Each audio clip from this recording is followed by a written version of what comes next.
ఖరీఫ్లో ప్రధానంగా వరి, పత్తి, కంది, మొక్కజొన్న, వేరుశెనగ పంటలను సాగు చేస్తున్నారు రైతులు. విస్తారంగా వర్షాలు కురుస్తూ ఉండడంతో భూమిలో ఉన్నటువంటి కలుపు మొక్కలు పంటలకు తీవ్ర నష్టం చేసే అవకాశం ఉంది.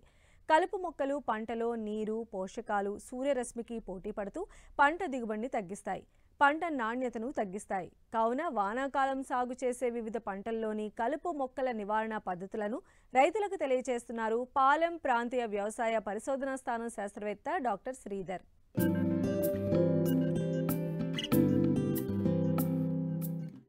రైతులను కలుపు మొక్కల సమస్య వేధిస్తుంది. ఒకవైపు కూలీల కొరత, మరోవైపు కురుస్తున్న వానలతో కలుపు మొక్కలు అధికమై పంట ఎదుగుదలను అడ్డుకుంటున్నాయి.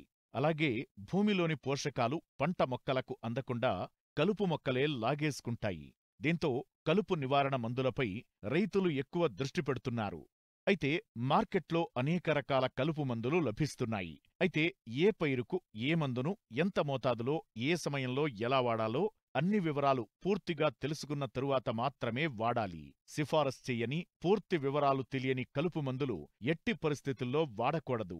అలా వాడితే కలుపు నిర్మూలన సరిగ్గా జరక్కపోగా కొన్ని సందర్భాల్లో పంటలకు కూడా నష్టం వాటిల్లే ప్రమాదముంది. వివిధ పంటల్లో ఆశించే కలుపు మొక్కలు, వాటి నివారణ చర్యల గురించి రైతులకు తెలియజేస్తున్నారు పాలెం ప్రాంతీయ వ్యవసాయ పరిశోధనా స్థానం శాస్త్రవేత్త డాక్టర్ శ్రీధర్.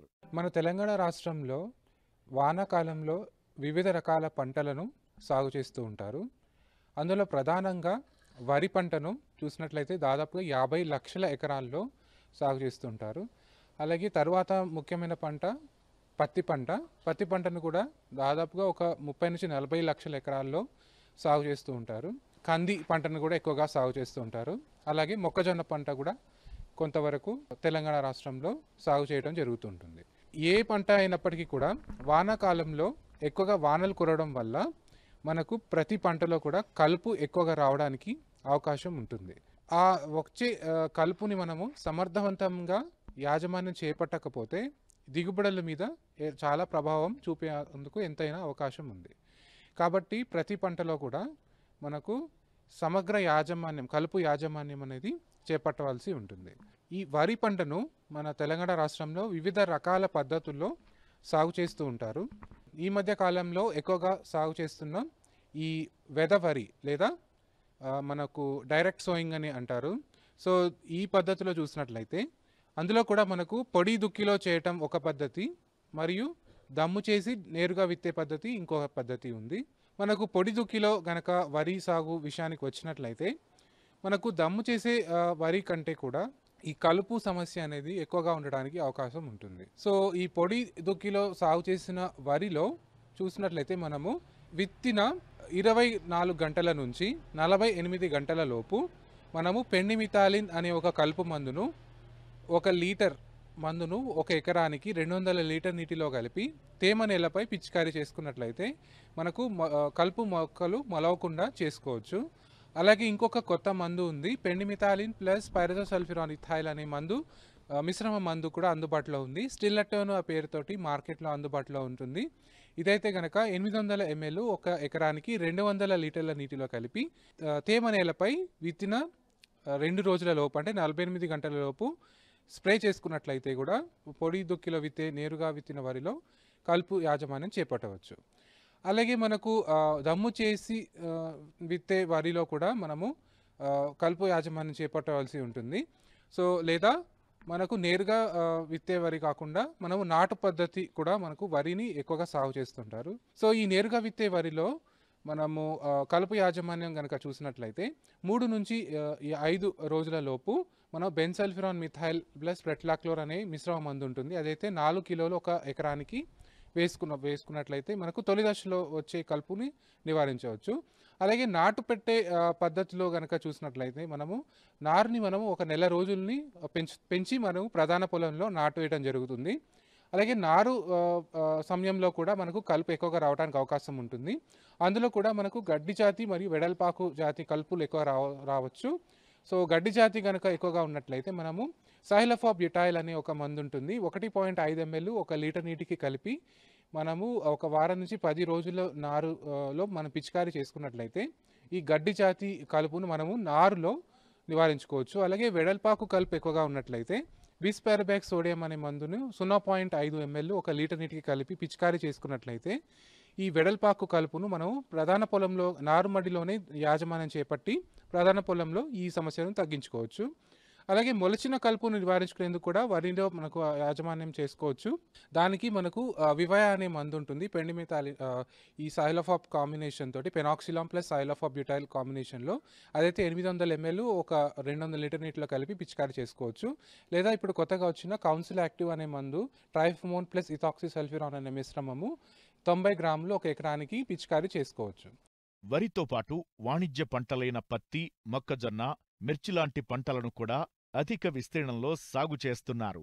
ముఖ్యంగా పత్తి పంట ఎదిగే దశలో కలుపు అవరోధంగా మారుతుంది. కలుపు మొక్కల వలన పురుగులు ఆశించి పంట దెబ్బతింటాయి. వీటి నివారణకు అధిక మొత్తంలో ఖర్చు చేయాల్సి వస్తుంది.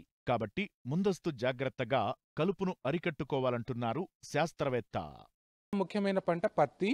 పత్తిలో కూడా విత్తిన 48 గంటల లోపు మనం పెండిమిథాలిన్ ప్లస్ పైరథోపయాక్ సోడియం అనే ఒక మందు మ్యాక్స్కాట్ అనే పేరుతోటి మార్కెట్లో అందుబాటులో ఉంది. ఇదైతే కనుక 450 ml పిచికారీ చేసుకున్నట్లయితే తొలి దశలో వచ్చే కలుపును నివారించుకోవచ్చు. అలాగే మనకు కేవలం వెడల్పాకు కలుపు కనుక మొలచిన కలుపు ఎక్కువగా ఉన్నట్లయితే మనం పైరథోపయాక్ సోడియం అనే మందు ఉంటుంది, హిట్వీడ్ అనే మందు, అదైతే 250 ml ఒక ఎకరానికి. లేదా గడ్డి జాతి ఎక్కువగా ఉన్నట్లయితే మనకు క్విజలాఫాప్ ఇథైల్ అనే మందు ఉంటుంది, టర్గా సూపర్ అనే పేరుతోటి 400 ml. లేదా ప్రొపాక్విజాఫాప్ అనే ఒక మందును 250 ml కలిపి హిట్వీడ్తో కలిపి పిచికారీ చేసుకోవచ్చు. అలాగే మనకు ప్రస్తుతం క్విజలాఫాప్ ఇథైల్ ప్లస్ పైరథోపయాక్ సోడియం అనే మిశ్రమ మందు కూడా అందుబాటులో ఉంది. అదైతే 450 నుంచి 500 ml ఒక ఎకరానికి పిచికారీ చేసుకోవచ్చు. అలాగే ఇంకొక ప్రధాన పంట కంది. సో కందిలో కూడా మొలిచే ముందు మనకు విత్తిన వెంటనే 48 గంటల లోపు పెండిమిథాలిన్ అనే మందు ఒక లీటర్ మందు ఒక ఎకరానికి పిచికారీ చేసుకోవచ్చు. ఇంకోటి పెండిమిథాలిన్ 38.3 అంటే 38.7% మందు అయితే 700 ml సరిపోతుంది. అలాగే మొలచిన కలుపును నివారించుకునేందుకు ఇమాజిథపైర్ అనే మందు ఉంటుంది, 300 ml ఒక ఎకరానికి పిచికారీ చేసుకోవచ్చు. లేదా ఇమాజిథపైర్ ప్లస్ ఇమాజమోక్స్ మిశ్రమ మందు ఒడిసి అనే పేరుతోటి దొరుకుతుంది, అదైతే 40 గ్రాములు ఒక ఎకరానికి పిచికారీ చేసుకోవచ్చు. ఇంకొక ప్రధానమైన వానాకాలంలో సాగు చేసే పంట మొక్కజొన్న. మొక్కజొన్న కూడా విత్తేటప్పుడు మనం అట్రజిన్ అనే ఒక మందును ఒక ఎకరానికి 1 కిలో మందును పిచికారీ చేసుకోవచ్చు. తర్వాత మొలిచిన కలుపు నివారించుకునేందుకు కూడా మనకు ప్రస్తుతం అందుబాటులో ఉన్నాయి మందులు.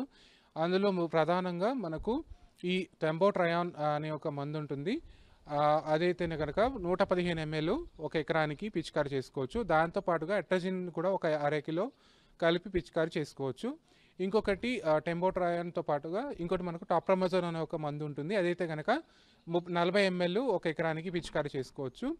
ఇప్పుడు మనకు మొక్కజొన్నలో తుంగ కనుక ఎక్కువగా ఉన్నట్లయితే 36 గ్రాముల హాలోసల్ఫ్యూరాన్ మిథైల్ అనే మందుతో పాటుగా ఒక 1/2 కిలో అట్రజిన్ని కలిపి పిచికారీ చేసుకున్నట్లయితే తుంగని కూడా మనము నివారించుకోవచ్చు మొక్కజొన్నలో.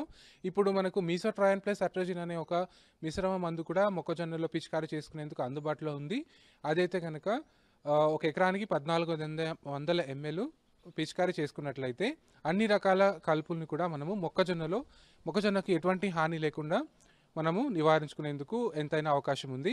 ఎక్కడైనా వానాకాలంలో కొంతవరకు గద్వాల్ అటువంటి ఏరియాలో మనకు వేరుశనగను కూడా విత్తుకుంటూ ఉంటారు. సో వేరుశనగను విత్తుకునేటప్పుడు మనము 48 గంటల లోపు మనకు డైక్లోజోలామ్ అనే ఒక మందు ఉంటుంది, కలుపు మందు, అది 12.4 గ్రాములు ఒక ఎకరానికి 200 లీటర్ నీటిలో కలిపి పిచికారీ చేసుకున్నట్లయితే ఒక నెల వరకు కూడా మనకు ఎటువంటి కలుపు రావడానికి అవకాశం ఉండదు. ఆ తర్వాత మొలిచిన కలుపు కొంత ఉన్నప్పుడు పిచికారీ చేసుకునేందుకు ఫ్యూజిఫ్లెక్స్ అనే ఒక మందు ఉంది, అదైతే 400 ml. లేదా ప్రాపక్విజాఫాప్ ప్లస్ ఇమాజిథపైర్ అనే మందు ఉంది, అదైతే కనుక 800 ml పిచికారీ చేసుకొని కూడా మనం వేరుశనగలో మొలిచిన కలుపును నివారించుకునేందుకు అవకాశం ఉంటుంది. ఈ విధంగా మనము ఎప్పుడైనా సరే ఈ కలుపు మందుల పిచికారీలో ముఖ్యమైన అంశం ఏంటంటే మనకు కలుపు ఏ దశలో ఉంది అనేది చాలా ఇంపార్టెంట్. సో ఎప్పుడైనా సరే కలుపు లేతగా 2 నుంచి 4 ఆకుల దశలో ఉన్నప్పుడు మనం కలుపు మందులు ఉపయోగించి యాజమాన్యం చేపట్టినప్పుడు దాని పనితనం ఎక్కువగా ఉంటుంది. ఇంకొకటి ముఖ్యమైన అంశము పత్తి లాంటి పంటల్లో అంతర కృషి చేసుకొని కూడా మనకు కలుపు యాజమాన్యం చేపట్టినట్లయితే కేవలం కలుపు మందుల మీద ఆధారపడకుండా వీలైనంత వరకు కూడా ఇలా మనము సమగ్ర యాజమాన్యం చేపడితే కనుక ఈ వానాకాలం పంటల్లో దిగుబడులు అనేది నష్టపోకుండా ఉంటామన్నమాట.